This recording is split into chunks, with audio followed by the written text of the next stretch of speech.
Capítulo 33. Influências do lar. O lar deve ser para as crianças o mais atrativo lugar do mundo, e sua maior atração deve ser a presença da mãe. As crianças têm natureza sensível e amorosa. Facilmente se consegue agradá-las e facilmente também se sentem infelizes. Mediante uma disciplina branda, com palavras e atos amáveis, as mães podem unir os filhos ao seu coração. As crianças gostam de ter companhia e raramente se podem divertir sozinhas. Anseiam simpatia e ternura. O que lhes dá prazer, elas creem que também o dá a mãe, e é natural que a ela se dirijam com suas pequeninas alegrias e pesares. A mãe não deve ferir-lhes o coraçãozinho tratando com indiferença essas coisas que, embora insignificantes para ela, são de grande importância para as crianças. A simpatia e a aprovação que ela lhes dispensa são preciosas.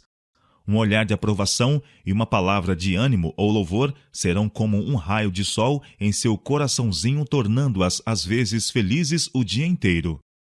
Em vez de mandar que os filhos se afastem dela, a fim de não ser molestada pelo barulho que fazem ou perturbada por suas pequeninas necessidades, imagine a mãe algum divertimento ou trabalho leve para entreter a mente e suas ativas mãozinhas. Penetrando em seus sentimentos, dirigindo-lhes os brinquedos e as ocupações, a mãe conquistará a confiança dos filhos, podendo com mais eficácia corrigir-lhes os hábitos errôneos ou combater-lhes as manifestações de egoísmo ou mau gênio. Uma palavra de advertência ou de reprovação, dita oportunamente, será de grande valor. Mediante paciente e vigilante amor, ela poderá dar à mente das crianças a verdadeira direção, nelas cultivando belos e atrativos traços de caráter. As mães devem guardar-se de educar os pequenos de maneira a se tornarem dependentes e absorvidos consigo mesmos. Nunca os leveis a cuidar que são o centro e que tudo mais deve girar em torno deles. Alguns pais dedicam demasiado tempo e atenção para distrair os filhos, mas estes devem ser acostumados a se divertirem a si próprios, a exercer seu próprio engenho e habilidade. Assim aprenderão a estar satisfeitos com prazeres simples. Devem ser ensinados a sofrer animosamente seus pequeninos desapontamentos e provações. Em lugar de chamar a atenção para toda dorzinha ou insignificante ferimento, distrair-lhes a mente, ensinando-lhes a passar por alto esses aborrecimentos e pequenos mal-estares. Estudai maneiras a sugerir às crianças pelas quais elas aprendam a preocupar-se com os outros. Não se permita, porém, que elas sejam negligenciadas. Sobrecarregadas de muitos cuidados, as mães sentem que não podem, às vezes, dedicar tempo para instruir seus pequenos e dispensar-lhes amor e simpatia. Lembrem-se elas, no entanto, de que se os filhos não encontram nos pais e no lar aquilo que lhes satisfaz o desejo que experimentam de afeto e companheirismo, volvem-se para outras fontes, onde tanto a mente como o caráter podem perigar. Por falta de tempo e de ideia, muita mãe recusa a seus filhos algum inocente prazer, enquanto os dedos atarefados e os fatigados olhos se empenham diligentemente em qualquer obra destinada a mero adorno, qualquer coisa que, na melhor hipótese, servirá unicamente para animar a vaidade e a extravagância em seu jovem coração. Ao aproximarem-se os filhos da adolescência, estas lições dão frutos em orgulho e ausência de valor moral. A mãe aflige-se com as faltas dos filhos, mas não compreende que a colheita que está tendo é o fruto da semente por ela própria plantada. Algumas mães não são uniformes no tratamento de suas crianças. Têm às vezes condescendências que lhes são nocivas, e outras vezes recusam qualquer inocente satisfação que tornaria deveras felizes o coraçãozinho infantil. Assim fazendo, elas não imitam a Cristo. Ele amava as crianças, compreendia-lhes os sentimentos e interessava-se por elas, fossem seus prazeres, fossem suas provações. O marido e pai é a cabeça da família.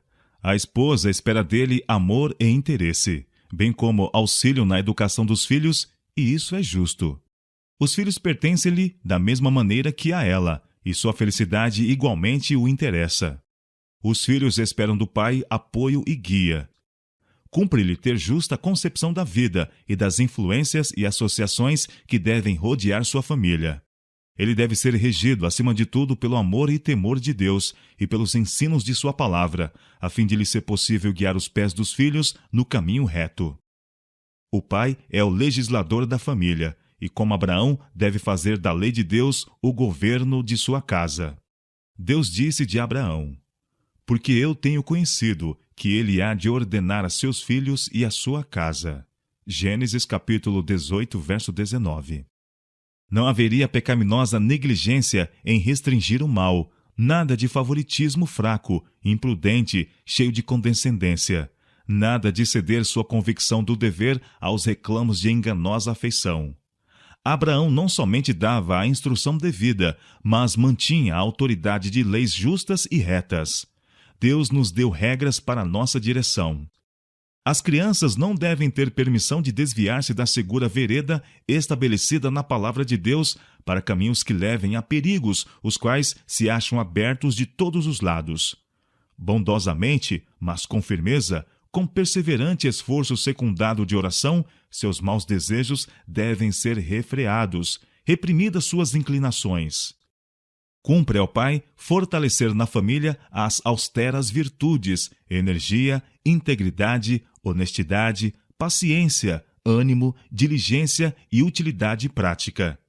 E o que exige de seus filhos deve ele mesmo praticar, ilustrando essas virtudes na própria conduta varonil. Mas, pais, não desanimeis vossos filhos. Combinai o afeto com autoridade, a bondade e simpatia com firme restrição. Dedicai a vossos filhos algumas de vossas horas de lazer, relacionai-vos com eles, associai-vos com eles em seus trabalhos e brinquedos, e captai-lhes a confiança. Cultivai a camaradagem com eles, especialmente os meninos. Tornar-vos-eis, assim, uma forte influência para o bem. O pai deve fazer sua parte para tornar o lar feliz. Sejam quais forem seus cuidados e perplexidades nos negócios, não permita que estes ensombrem a família. Deve penetrar em casa com sorrisos e palavras aprazíveis. Em certo sentido, o pai é o sacerdote da família, depondo sobre seu altar o sacrifício matutino e vespertino. Mas a mulher e os filhos devem unir-se à oração e aos cânticos de louvor. Pela manhã, antes que saia de casa para o trabalho do dia, reúna ele os filhos em redor de si e, curvando-se perante Deus, entregue-os ao seu paternal cuidado. Passados os cuidados do dia, reúna-se a família para fazer uma prece de gratidão e erguer hinos de louvor em reconhecimento do divino cuidado no decorrer do mesmo. Pais e mães, por mais prementes que sejam vossos afazeres, não deixeis de reunir vossa família em torno do altar de Deus. Pedi a guarda dos santos anjos em vosso lar. Lembrai-vos de que vossos queridos estão sujeitos a tentações. Aborrecimentos diários juncam a estrada tanto dos jovens como dos mais idosos. Os que querem viver vida paciente, amorável e satisfeita devem orar. Somente obtendo constante auxílio de Deus podemos alcançar a vitória sobre o eu. O lar deve ser um lugar onde o contentamento, a cortesia e o amor façam habitação. Onde moram essas graças, aí residem a paz e felicidade. Podem invadi-lo as aflições, mas isso é a situação da humanidade. Que a paciência, a gratidão e o amor mantenham no coração a luz solar, embora seja o dia sempre nublado. Em tais lares, os anjos de Deus habitam.